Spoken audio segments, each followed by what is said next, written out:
Me chamo Jean e na época deste ocorrido eu tinha 14 anos e morava na cidade de Jaraguá, no interior de Goiás. Cresci em Jaraguá, como qualquer criança normal, até o meu pai vir a falecer quando eu tinha 12 anos, deixando apenas a minha mãe e eu. Éramos uma família em situação financeira muito boa, pois o meu pai possuía uma fazenda em Morro Agudo de Goiás e várias outras propriedades. Morro Agudo de Goiás fica a 2 horas de Jaraguá. Meu pai era um senhor de 62 anos na época e cuidava dos negócios da família e nunca nos deixava faltar nada. Até que certo dia ele saiu para caçar à noite nas proximidades da fazenda e foi atacado por uma onça e acabou falecendo. Foi uma morte muito estranha, mas na época eu não tinha noção da situação. O meu pai foi em vida um homem muito bom, e durante o velório dele, vi os meus 2 tios, irmãos do meu pai, abordando a minha mãe no quarto. Eles fecharam a porta e eu, percebendo a situação tensa, corri até lá e escutei um deles falando em um tom alto e ameaçador. Ele dizia: "Vamos investigar a morte do meu irmão, pois isso não vai ficar barato. E se alguém estiver envolvido, vamos dar cabo nessa pessoa." A minha mãe dizia que ela não sabia de nada. Então, os meus tios saíram do quarto e me viram. E em seguida, me chamaram para tomar sorvete. O meu tio mais velho se chamava Flávio. Ele era casado com uma moça que se chamava Augustina. E os dois moravam no centro da cidade de Jaraguá. Acho que eles me raptaram, pois por algum motivo, a minha família paterna não queriam que a minha mãe tivesse a minha guarda. Cheguei a ficar 3 dias na casa do meu tio Flávio, mas por ordem judicial, voltei para a casa da minha mãe. Pouco menos de uma semana da morte do meu pai, eu fui com a minha mãe em Morro Agudo de Goiás, um pequeno vilarejo com pouco mais de 1000 habitantes. Visitamos algumas terras do meu pai junto com um amigo da minha mãe, um homem que chamarei pelo nome fictício de Lúcio. Ele era 10 anos mais velho que a minha mãe. Ela tinha 35 anos na época e ele 45. E não demorou muito para eu descobrir que eles estavam namorando. E poucos meses depois se casaram. A princípio, o Lúcio era um homem muito bom para mim. E mesmo sabendo que ele nunca substituiria o meu pai, eu tinha um certo respeito por ele. E tudo estava indo muito bem. Até que depois do casamento, ele sugeriu que fôssemos morar na fazenda do meu pai, pois a mesma pertencia à minha mãe. Mas depois do casamento com comunhão de bens, ele passou a ter direito em tudo que era da minha mãe.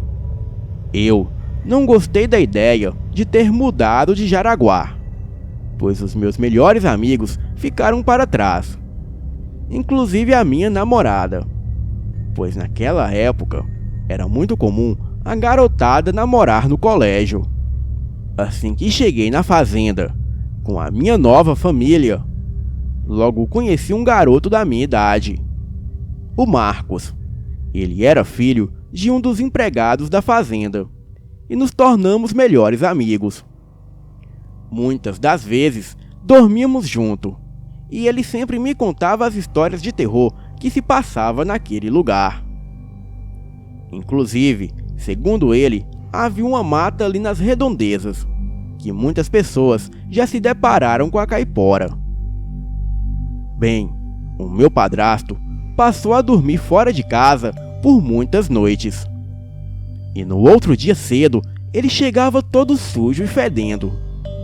Parecia estar bêbado, e quando a minha mãe o questionava, ele sempre dizia que saiu para caçar com os amigos.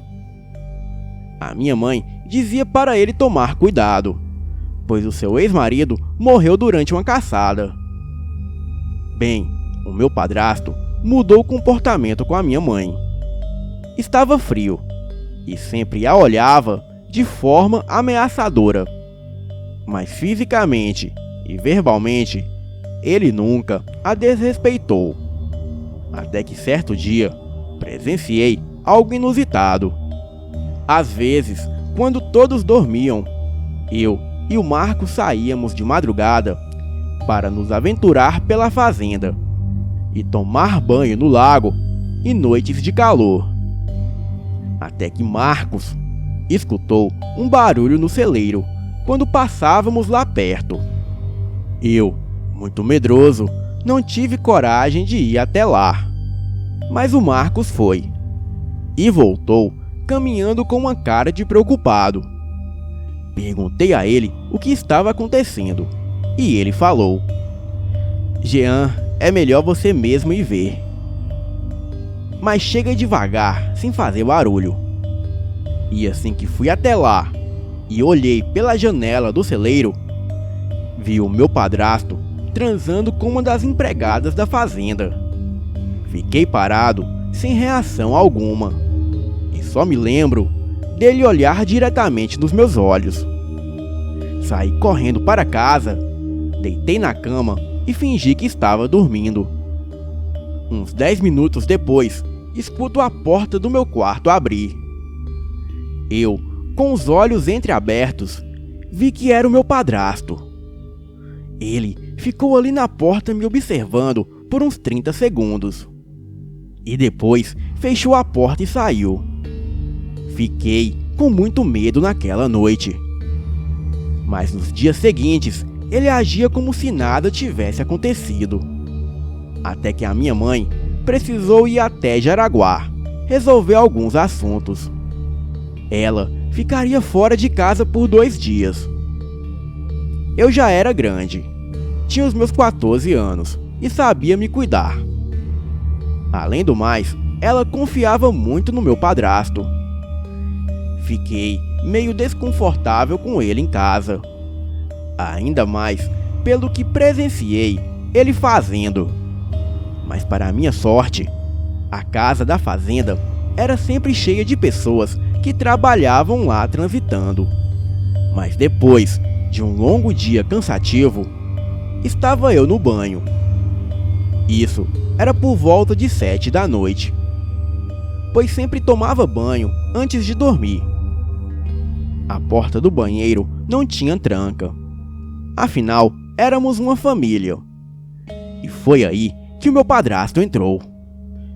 Eu, assustado, tapei as minhas partes íntimas com as mãos, mas ele disse que não precisava disso, afinal nós dois éramos homens. Então eu o obedeci e ele disse: "Ora, que surpresa! E não é que você tem um pênis? Achei que você fosse a putinha daquele seu amigo preto." Então ele veio em minha direção e disse: "Agora, deixa eu ver se isso aqui funciona." Eu não era gay, e o meu padrasto também não. Então, achei que aquilo era um jogo dele. E na minha cabeça veio um rápido pensamento em pegar a toalha e sair correndo do banheiro e me trancar no quarto. Mas juro por Deus que os olhos do meu padrasto, que eram castanhos, se tornaram vermelhos. E no momento que olhei para aqueles olhos, me senti hipnotizado.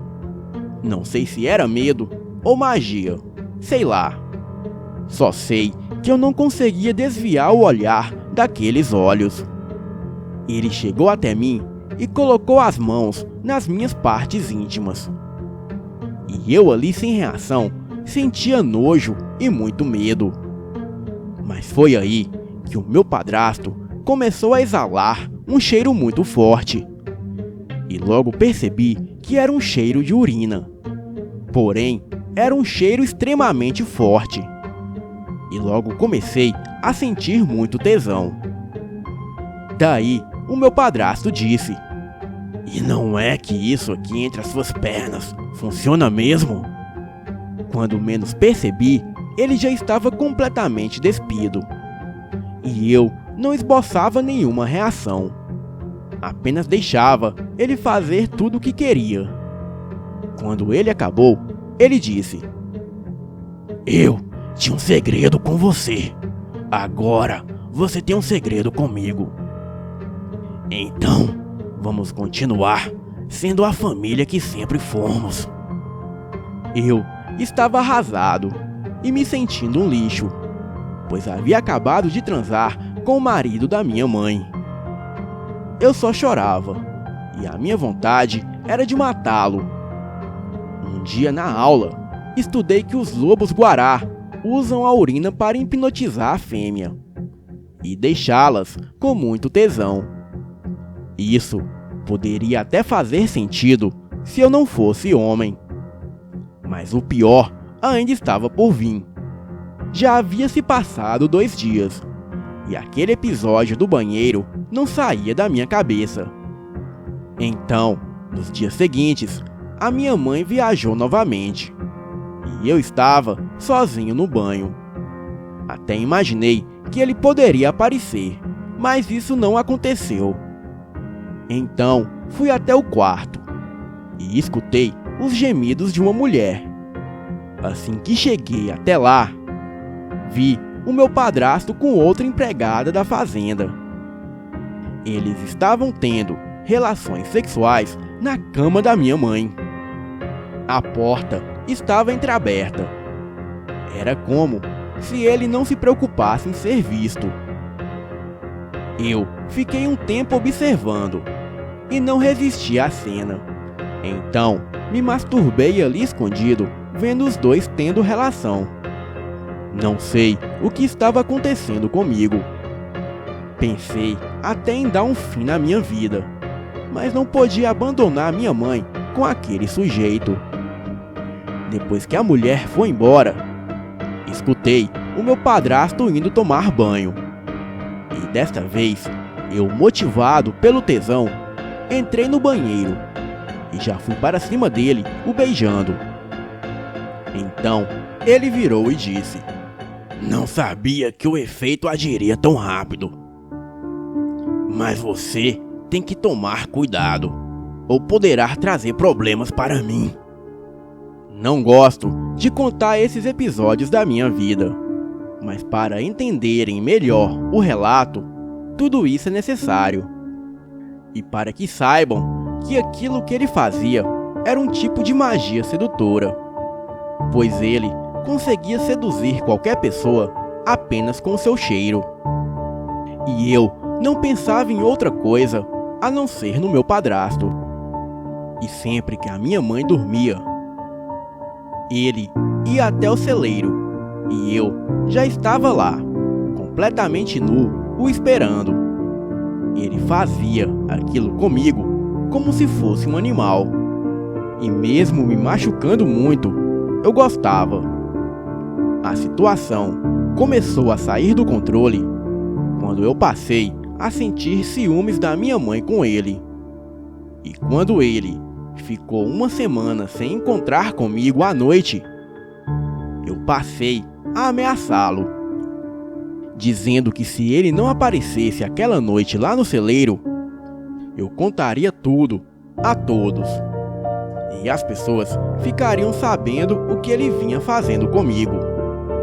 Então, ele disse que apareceria aquela noite e que eu pudesse ficar esperando. Bem, era por volta de 2 da manhã quando ele chegou. Ele disse que isso já estava indo longe demais e que foi um erro ele me envolver nisso. Em seguida, me pediu para colocar a roupa e que essa noite faríamos sexo em um certo lugar da mata que ele sempre gostava de ir. Sem entender nada, eu fui com ele. Andamos uma meia hora, até que chegamos em uma clareira perto de um lago. Eu perguntei se era ali, e ele afirmou que sim. Então nos despimos e fizemos tudo ali mesmo. Era noite de lua clara, e quando terminamos, permanecemos ali deitados, um ao lado do outro.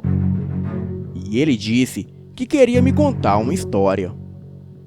Eu disse que sim, e ele começou a dizer: era uma vez 2 amigos. Um era rico, filho de coronel de fazenda. O outro era filho de empregado. Certa vez, o rico foi para a mata caçar com o pobre, e o irmão mais novo do pobre foi junto com eles. Propositalmente, o rico atirou no pobre, e o mesmo veio a falecer. Então, ele disse a todos que foi um acidente, que ele atirou em um animal, e o tiro acertou o amigo. Porém, o irmão mais novo presenciou tudo, e sabia que foi intencional. O irmão contou toda a verdade para os pais, que foram até a casa dos patrões dizer o que realmente aconteceu. Mas os patrões os expulsaram de suas terras. Os pais, conhecedores de alta magia, fizeram um certo feitiço para que o irmão mais novo da vítima desenvolvesse força e habilidades ocultas, e um dia pudesse vingar o irmão. E isso veio a acontecer. Com o passar do tempo, aquele garotinho veio ganhando força e habilidades. Ele aprendeu a controlar esse dom. E muitos anos depois, o garoto rico já era um homem rico e retornou à mata para caçar. Mas aí, o garoto pobre, que agora já era homem fera, o encurralou na mata. E depois de brincar muito com a presa, o matou. E matou também todos os homens que estavam caçando com ele. E foi bem aqui, neste lugar onde estamos. Muito confuso com aquela história, eu perguntei: como você sabe? Você conhecia essas pessoas? Sim, conhecia. O garoto rico era o seu pai. O garoto pobre, o meu irmão. E eu era a fera que dei cabo no seu pai e me apoderei de tudo que pertencia a ele, inclusive de você e da sua mãe. Sabe, garoto, a diferença entre você e o seu pai? É que você eu comi de um jeito e o seu pai eu comi de outro. Fiquei vários dias com os pedaços de carne do seu pai entre os meus dentes. E você vai ter o mesmo destino. Nada pessoal, garoto, mas você não deveria ter brincado com fogo e me ameaçar. Em seguida, o meu padrasto começou a crescer de tamanho. O seu corpo foi se enchendo de pelos negros. Os seus olhos ficaram vermelhos como brasa. A sua massa muscular aumentava muito em poucos segundos, enquanto garras cresciam de suas mãos. Ele já era um homem alto, mas agora estava com quase o dobro do tamanho. A sua boca começou a estufar e dentes caninos saltavam para fora. Ele perdeu completamente a aparência humana e agora se transformou por completo em uma fera sanguinária. Fiquei ali imóvel e por um momento achei que seria o meu fim. Mas a fera urrou para mim e correu para dentro da mata. Acreditei que talvez a criatura estivesse voltando para a fazenda, atrás da minha mãe. Então, vesti as minhas roupas e corri até a fazenda. Corria por dentro da mata escura o mais rápido que consegui, até que finalmente, a poucos metros de mim, estava a saída daquela mata. E eu já avistava a fazenda. E avistava também alguns dos empregados passando pela fazenda. E no exato momento que eu gritaria para eles me ajudarem, aquela criatura sai da minha lateral e pula em cima de mim, me derrubando e me arrastando para dentro da mata novamente. Bem, claro que vocês que escutam este relato devem estarem esperando algo surpreendente acontecer para que eu me livre da fera. E a mesma venha a ser morta. E depois eu me mude de cidade com a minha mãe, como acontece em todos os relatos. Mas vou me apresentar aqui pelo nome de José. Sou o padrasto do garoto. E relatei este fato me passando pelo garoto, pois durante o nosso lance, ele me contava toda a sua vida. Eu sou um alfa genuíno, de olhos vermelhos. Me tornei essa criatura pela minha própria força de vontade, motivado pela sede de vingança. E não me julguem, pois nunca causei mal a ninguém que não merecesse. E quanto ao Jean, eu voltei com ele para o meio da mata. E enquanto o devorava, antes dele desfalecer, as suas últimas palavras foram: "Por favor, não machuque a minha mãe." Então, mesmo me saboreando com a sua carne, decidi fazer a sua vontade e poupar a sua mãe. Afinal, eu gostava dela. E no dia seguinte, quando ela descobriu o que aconteceu com o filho, caiu em depressão, pois há pouco tempo havia perdido o marido da mesma forma, devorado por onça. Eu não consigo ler mentes das pessoas, mas sei o que elas pensam apenas com o olhar. E vi que o Marcos, amigo do Jean, me olhava durante o funeral como se soubesse de algo. Então, resolvi mudar de lá com a minha esposa, pois este garoto poderia contar algo demais aos tios do Jean, e isso me acarretaria sérios problemas. Bem, nos mudamos para Belo Horizonte e tive 4 filhos com a minha esposa. Ela e o meu filho mais velho hoje são falecidos. Eu, apesar de estar com os meus 75 anos, aparento ter no máximo 50. A minha força está como a de 30 anos atrás.